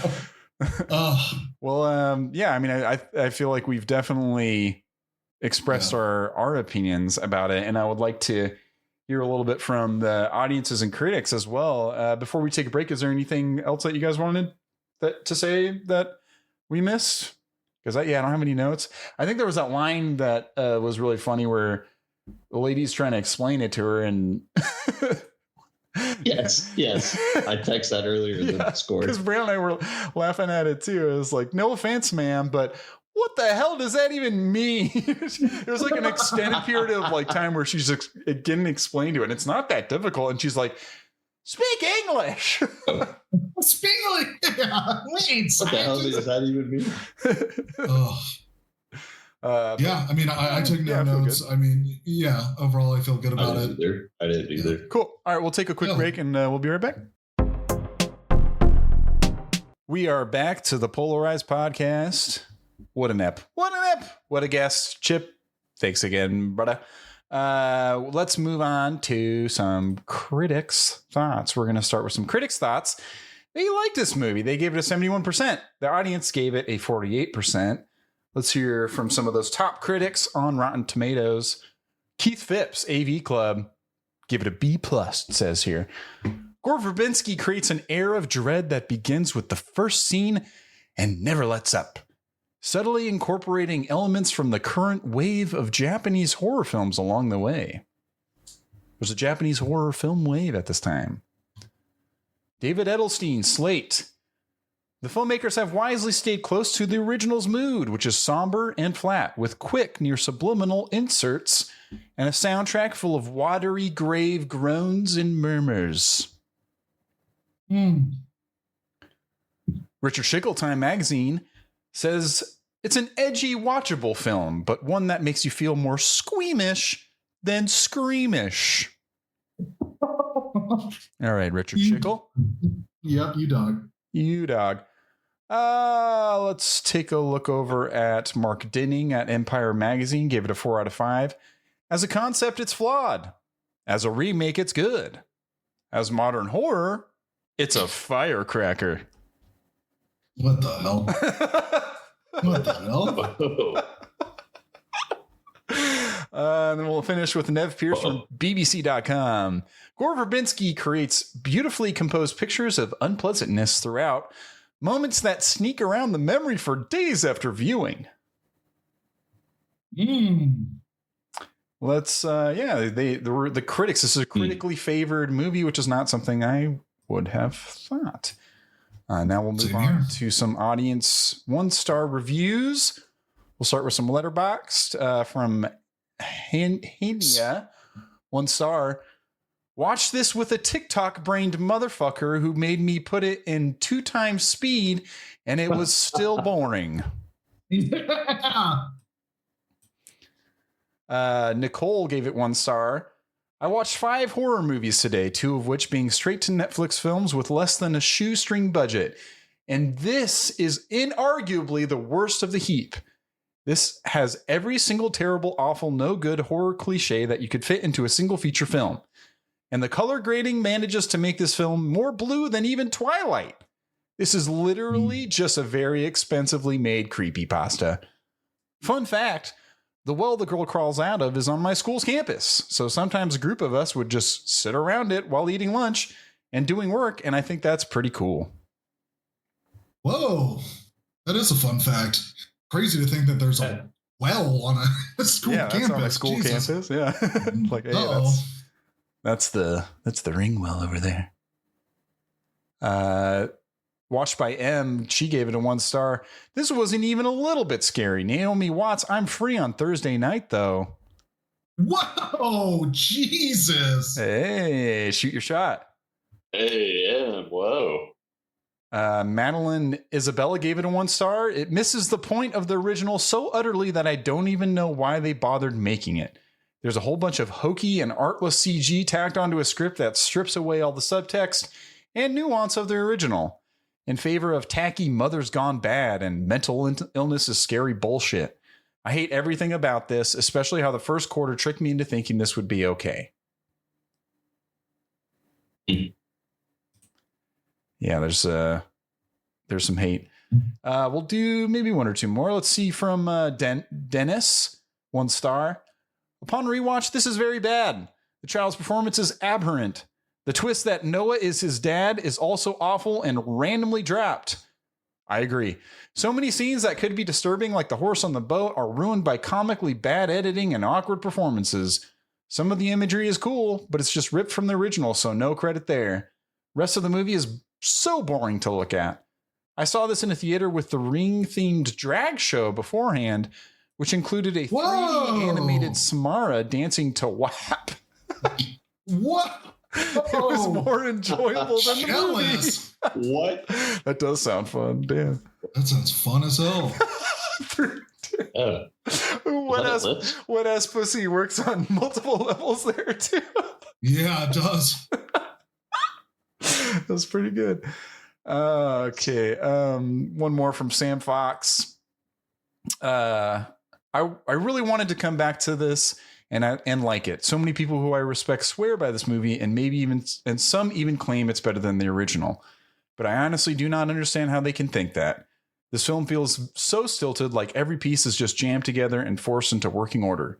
And the parts of the movie that people reference feel so cheesy and out of place, even within the context of the film itself. On top of that, I think this movie is poorly acted. Naomi Watts seems bored and uncommitted. Brian Cox is a standout for me, but that almost made everything worse because it took me back to reality for a bit. The most compelling parts of the film are either directly almost 1-for-1 taken from the original, or feel like loose ideas that they had to work really hard to justify. See the horse scene, which felt so out of place, I thought I was losing my mind. I really don't love being a hater, but I really do believe the only reason this movie maintains any semblance of positive grace in society is nostalgia. It's not to say there's nothing good in this film, but it just doesn't feel like it all fits together in a way that actually works or holds up to objective scrutiny.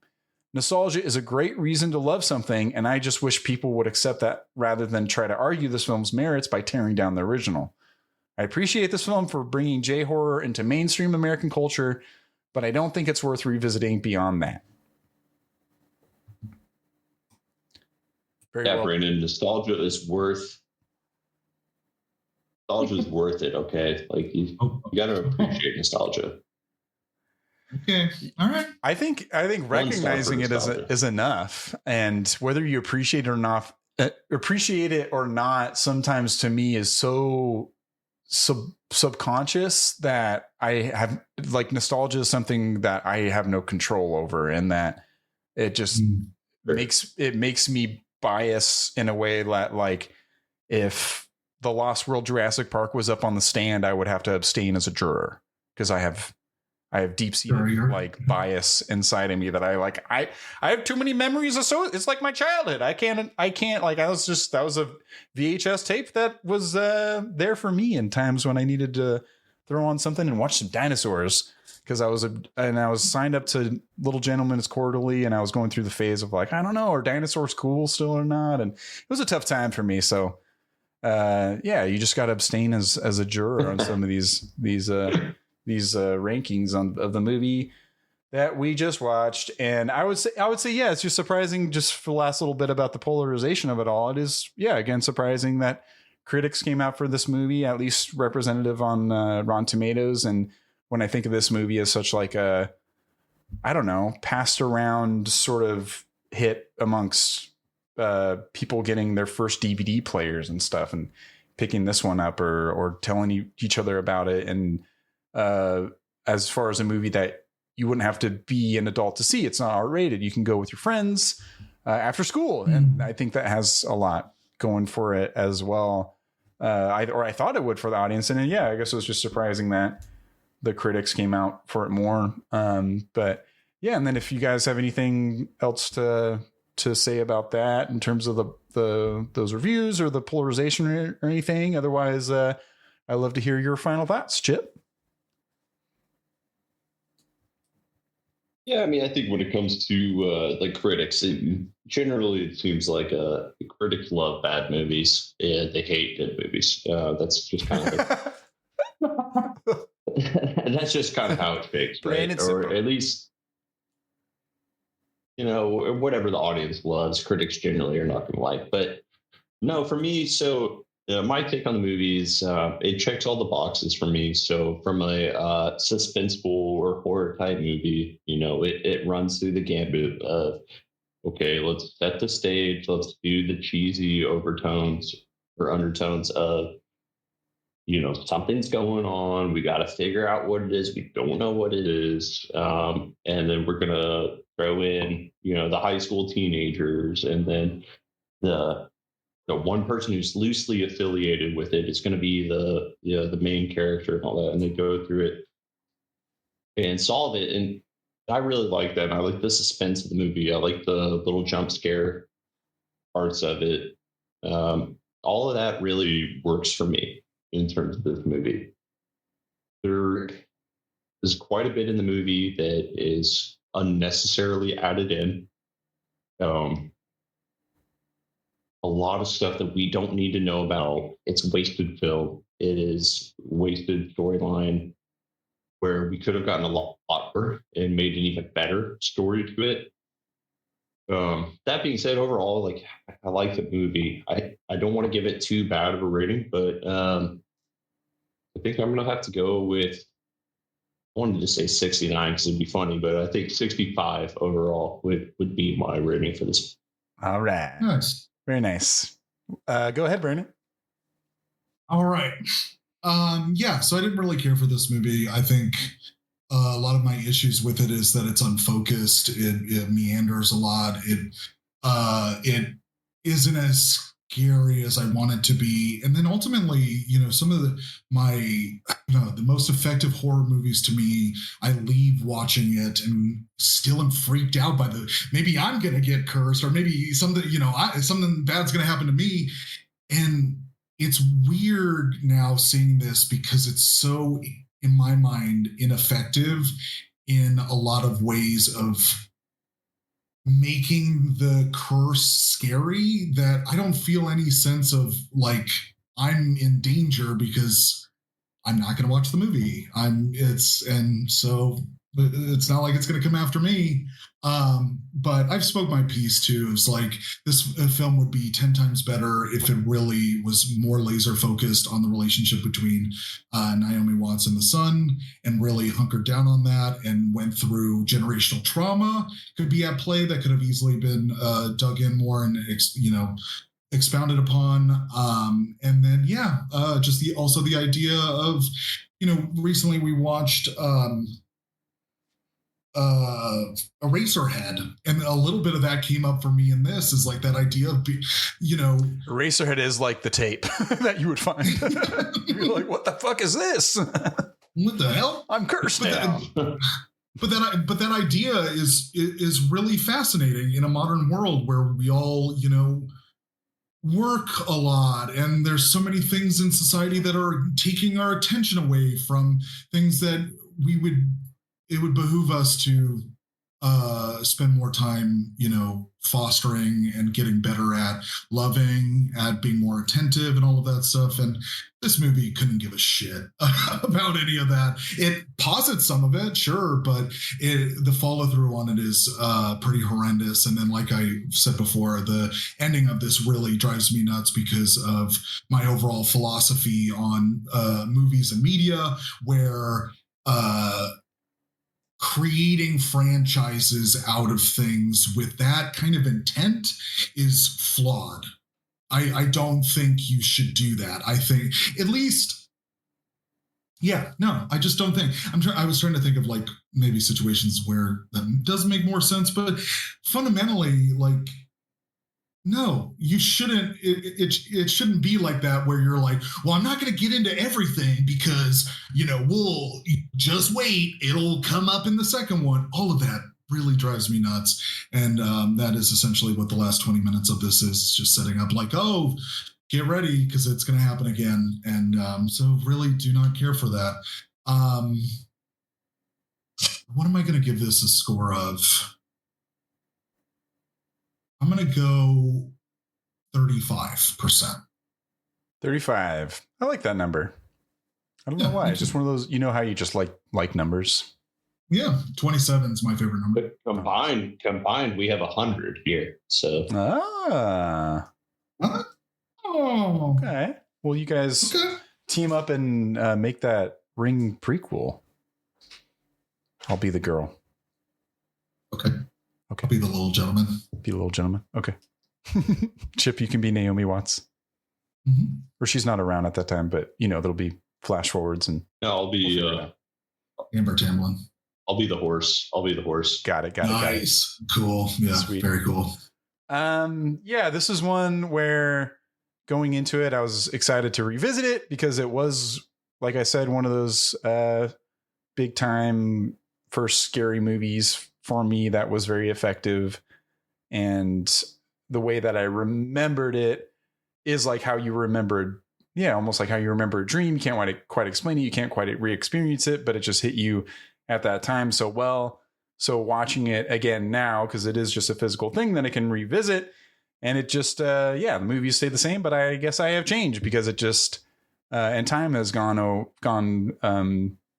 by as well in terms of real time and movie time, where things like the visual aesthetic of this movie was I was not able to go past that at all because it was that way throughout the whole movie.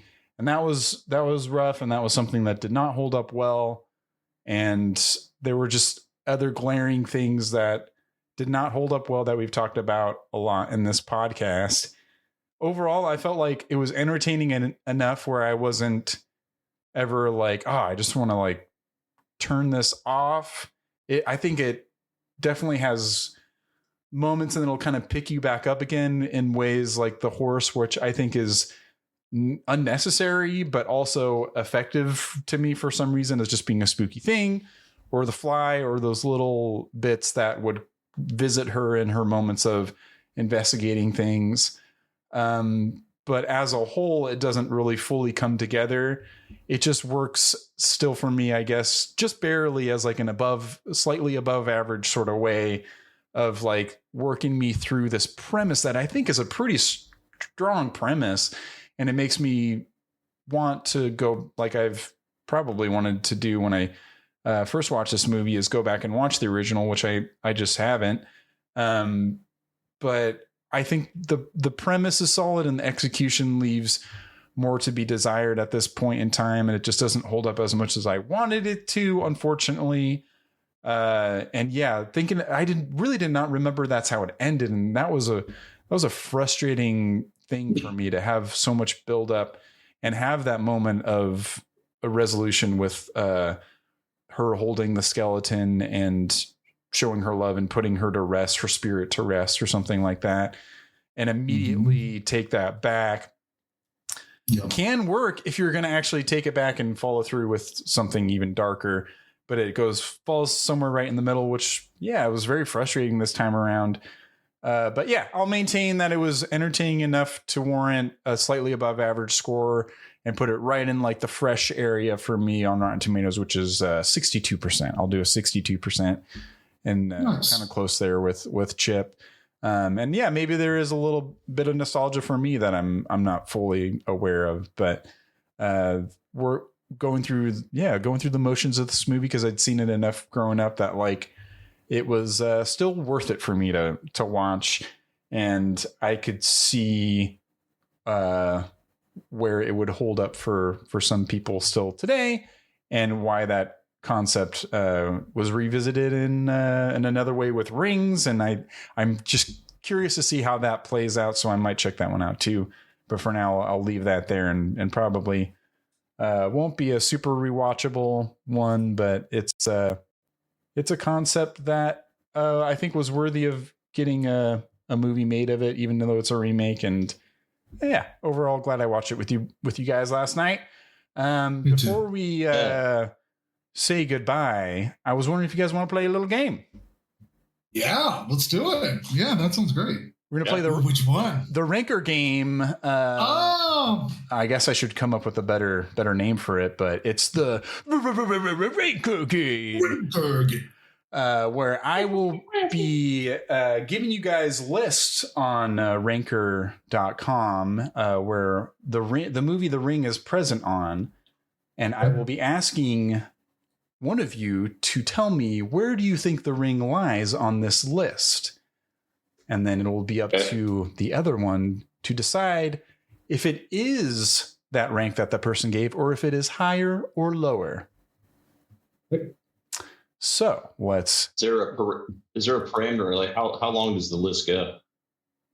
Each one is different, so I will let you know. Like this one is, and this will go to each. Do you want to go first or second, Chip, on guessing? Oh, yeah, well, let's go. Why not? Yeah, baby, let's do it. I have everything to lose here, you know. So out of this list is the best movies of 2002. There are 152 movies on this list. I want you to tell me where The Ring lies on the list of 152 best movies of 2002. Number 1 being the best, number 152 being the worst. With no information regarding like what other films were out at the time, right? I don't get any kind of like what else. If you can guess number 1, I'll give you another point or 2. No, that's fine. I'm so bad. I can barely remember what I did last week. I'm gonna go with. I'm actually gonna go kind of high here. The number 28 stands out to me. Okay. I'm gonna say lower. You think it's lower than 28, meaning better. You would be right, Brandon. It is number 11. Wow. So 11. Oh, wait, no. I meant it was going to be lower. You were saying worse. I was saying worse. I should have. Yeah, I clear. So you meant it was going to be higher in the. Yeah, I need to clarify that, huh? So I meant it would be lower than what Chip said, so it would be a worse movie, right? Worse. Okay, so Chip does get the point then because it is 11. Wow. And I guess that makes sense. I should have said higher because it was such a successful movie. Yeah. Would anyone like to guess what number 1 I don't want to go good. Oh my God! Can you give us some hints? It is the second one in a trilogy. Lord of the Rings. Correct. Two Towers is number 1 for 2002 on this list. But we'll give Chip that point, and we'll move on. First one to 3, we'll say. Let's do another one here. Let's go with. Oh, I like this list. Pretty good horror movies that make everyday activities terrifying. So there are 15 movies on this list, and the activity for The Ring is watching movies. So, Brandon, on the list of 15 activities from movies, that would be terrifying. You say number 5. All right, number 5. Now, Chip, do you think that's better or worse? I'll say we'll do better or worse. That'll make it clearer than 5. I think it's going to be. If we're going on a ranking system, I think that it's going to be scarier. So like higher than 5 or lower or better, right? Better, I think it'll be 1 through 4. I think that'll be the best terminology. All right. So you think it might be like, rather than 5, you'll think it'd be 1 through 4. Yep. Well, you would be correct because it is number 3. Oh man. In pretty good horror movies that make everyday activities terrifying. Now, does anyone want to guess what activity? I don't think you guys will get it. I'll just tell you, it's number 1. It's showering, which you would think, hey, maybe Psycho. No, Psycho. Arachnophobia. Whoa, weird. Yeah. That's so weird. It's Isn't in the title. Weird? Yeah. Where does driving behind a semi-tractor trailer with a bunch of logs on it rank? Oh, well, we have just dual number 5 for driving because you're scared of that big truck that's chasing you. Mother is number 8 for having guests over, which I think is really funny. It Follows is 10 for sex. Let's see. Yeah. There's some scary movies on here that I've not heard of. Ranker is a funny site. Ranker is funny. All right. So we got another point for Chip. So we're going to 3 here. Here we go. Let's see if Brandon can pull it out here. Pull a clean sweep here. Oh, I don't know. Let's go with non-R-rated horror movies as scary as anything with gore. Oh, another list of 15. So, Chip, where do you think The Ring ranks for non-R-rated horror movies as scary as anything with gore? Like gore is like any bloody movies, or just pretty much like the scariest PG-13 movie kind of is what this list is getting.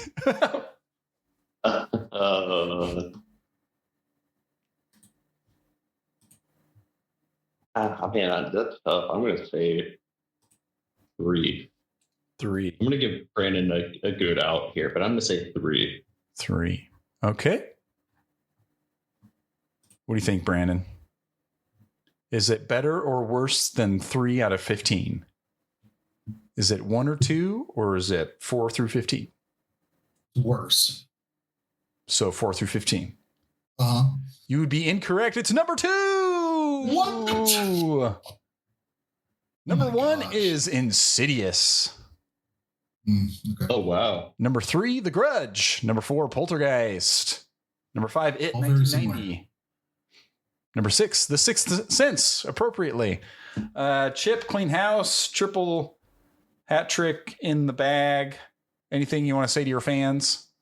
Because you're kind of a regular. Thank everybody for believing in me. It's been really fun. I couldn't do it without them. It really helps me wake up in the morning. And, much like in Talladega Nights, I try to wake up in the morning and just piss excellence, but sometimes it's hard, and I can only do it with my fans. So thank you. But thanks to the 2 of you, especially for having me on, and really had a good time last night until I fell asleep watching the movie.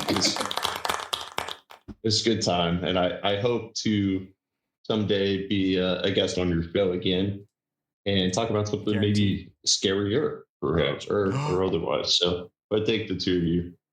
Seriously.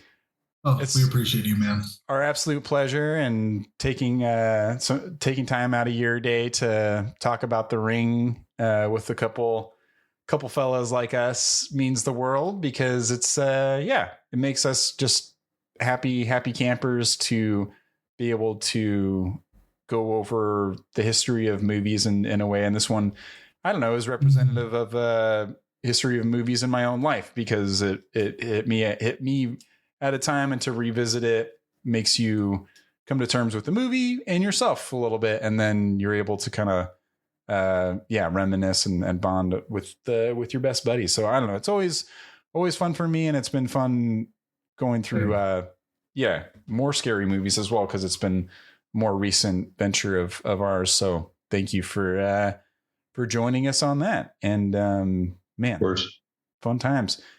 Brandini, shall we announce our next venture? Let's go. Yeah. It is a fantasy action horror movie from 2003. Just next year, they're doing it again with Underworld, with Kate Beckinsale, vampires, lycans, ooh, scary. Let me read the premise here. Under the cover of night, vampires engage in an age-old battle with their sworn enemies, the lycans, a clan of violent werewolves. Celine, Kate Beckinsale, a vampire orphaned in the wake of a bloody lycan attack, works for the vampire clan as a trained killer.